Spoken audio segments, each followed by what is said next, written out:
sahabat cuan, kita balik lagi di segmen berikutnya ya.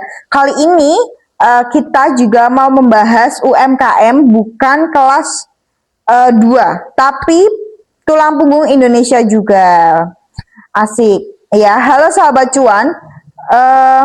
Pernah nggak sih kalian tuh berpikir setiap pagi itu kita sarapan di warung dekat rumah, ngopi di coffee shop ya, beli baju brand-brand kecil, terus pesan makanan itu lewat aplikasi tanpa kita sadari bahwa hampir semuanya aktivitas yang mendukung itu merupakan salah satu sektor ya yang luar biasa penting, yaitu apa teman-teman?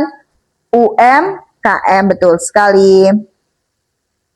Sayangnya masih banyak banget orang yang menganggap UMKM itu usaha kecil yang biasa-biasa saja. Padahal justru yang kecil itu sebaliknya ya. Kecil ini tuh lahir dari inovasi, lapangan pekerjaan, bahkan produk-produk yang mampu bersaing di pasar internasional gitu ya. Nah, untuk episode kali ini kita itu akan ngobrol tentang UMKM layak mendapat perhatian lebih. Apa saja tantangannya dan bagaimana peluangnya di era digital ya. Untuk yang pertama, kalau kita itu belajar ekonomi Indonesia, UMKM itu adalah fondasinya ya. Bayangkan saja, hampir di setiap desa, di kecamatan hingga perkotaan pasti ada pelaku UMKM. Ya, kalian udah nemuin kan banyak sekali. Ada yang membuat kerajinan tangan, ada yang membuat makanan tradisional, ya ada yang membuka usaha kecil, misal di laundry, warung-warung Madura, warmat yang sekarang itu ya teman-teman ya, yang jahit pakaian, ada juga yang memanfaatkan media sosial juga untuk menjual keuntungan produk-produk kecantikan, kayak kopi, hingga fashion lokal gitu ya teman-teman. Artinya apa sih? UMKM itu bukan hanya menciptakan keuntungan bagi pemiliknya juga loh ya, tapi juga membuka lapangan pekerjaan, menggerakkan ekonomi daerah ya, dan membantu meningkatkan kesejahteraan masyarakat ya. Bahkan untuk kondisi ekonomi yang saat ini sedang sulit ya teman-teman, UMKM itu sering menjadi sektor yang mampu bertahan ya. Inilah mengapa UMKM itu sering disebut sebagai tulang punggung perekonomian Indonesia ya. Begitu ya teman-teman. Meski memiliki peluang yang besar, perjalanan pelaku UMKM tentu tidak mudah ya teman-teman ya. Ada tantangannya ya. Untuk yang pertama, itu adalah persaingan ya. Persaingan, hampir semua orang itu bisa membuka usaha. Kalau produk kita tidak memiliki nilai tambah, pelanggan kita akan mudah beralih ke kompetitor ya. Artinya kalau kita tidak mempunyai ide sendiri ya, nanti pembeli itu akan berpindah ke penjual yang lainnya. Begitu ya teman-teman. Masih banyak yang pelaku UMKM itu mengandalkan promosi dari mulut ke mulut gitu ya. Padahal saat ini pelanggan itu mencari informasi itu melalui TikTok, melalui Instagram, melalui Facebook, melalui Google ya. Jadi kalau kita berbisnis itu tidak hadir dari sana, peluang mendapatkan pelanggan baru tentu menjadi lebih kecil begitu ya. Untuk tantangan yang berikutnya itu adalah pengelolaan keuangan. Ya, masih banyak sekali usaha yang belum memiliki pencatatan keuangan yang rapi ya.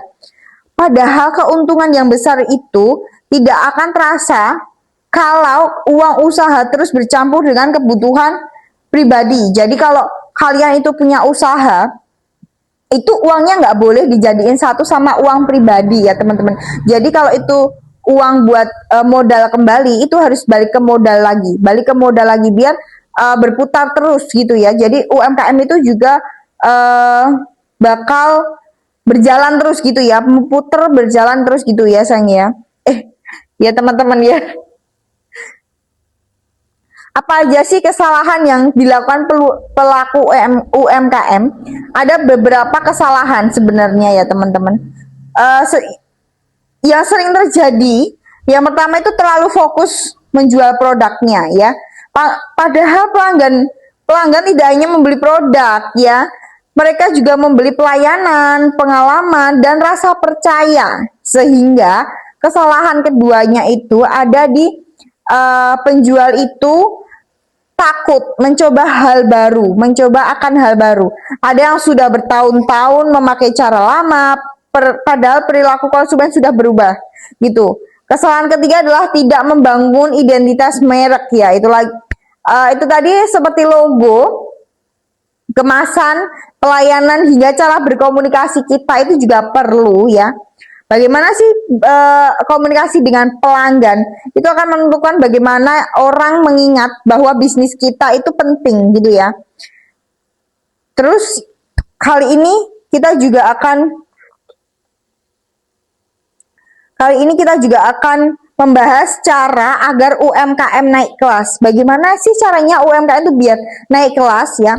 Untuk segmen kali ini, kalau ingin berkembang, pelaku UMKM itu harus mulai berani berubah ya, berubah dari segala yang mereka miliki ya.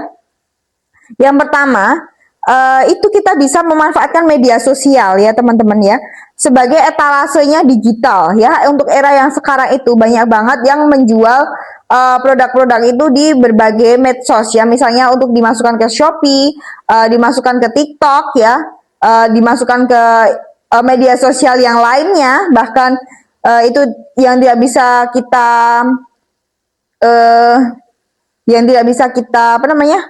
jumpai di pasar offline itu kita bisa jumpai di pasar online-nya.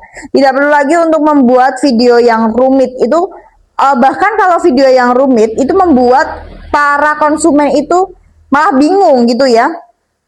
Jadi memulai dengan konten sederhana saja, menunjukkan proses produksinya itu,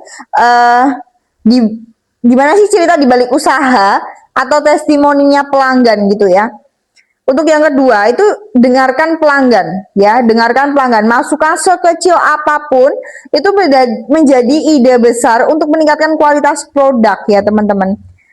Nah, untuk yang era sekarang itu juga ada balai pelatihan ya. Kalau di sini tuh juga banyak ya balai pelatihan. Sekarang tuh banyak banget bisnis yang apa-apa itu belajar dulu ya. Kita membuka lapangan pekerjaan itu nggak sekedar membuka lapangan pekerjaan ya. Jadi ada pelatihan bisnis yang mudah banget diakses ya, baik secara offline maupun online juga ya. Untuk yang terakhir, jangan takut berkolaborasi ya. Berkolaborasi dengan UMKM yang lain itu seringkali membuka pasar baru yang sebelumnya tidak pernah dipikirkan ya.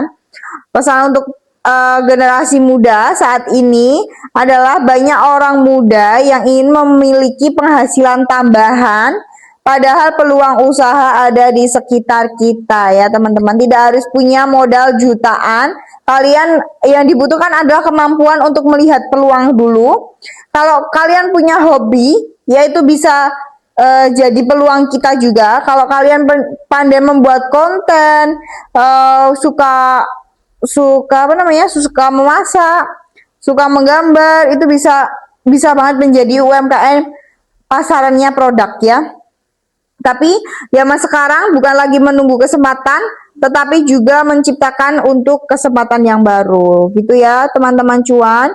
Kesuksesan UMKM lahir dari apa? Sobat cuan, untuk kesuksesan UMKM tidak lahir dari semalam ya. Di baliknya setiap usaha yang terlihat besar hari ini pasti ada cerita tentang kerja keras, kegagalan, pembelajaran, dan semangat terus untuk bangkit ya. Mari kita memulai untuk menghargai produk-produk lokal kita ya, karena kita membeli produk UMKM, kita bukan hanya membeli sebuah barang ya, kita ikut mendukung mimpi seseorang, membantu roda ekonomi terus berputar dan menjadi bagian dari kemajuan Indonesia pastinya ya. Jangan lupa untuk follow, bagikan podcast cuan ini, cerita usaha negeri yang semakin banyak cerita inspiratif dari pelaku UMKM yang bisa kita dengarkan. Sampai jumpa kembali. Bye-bye.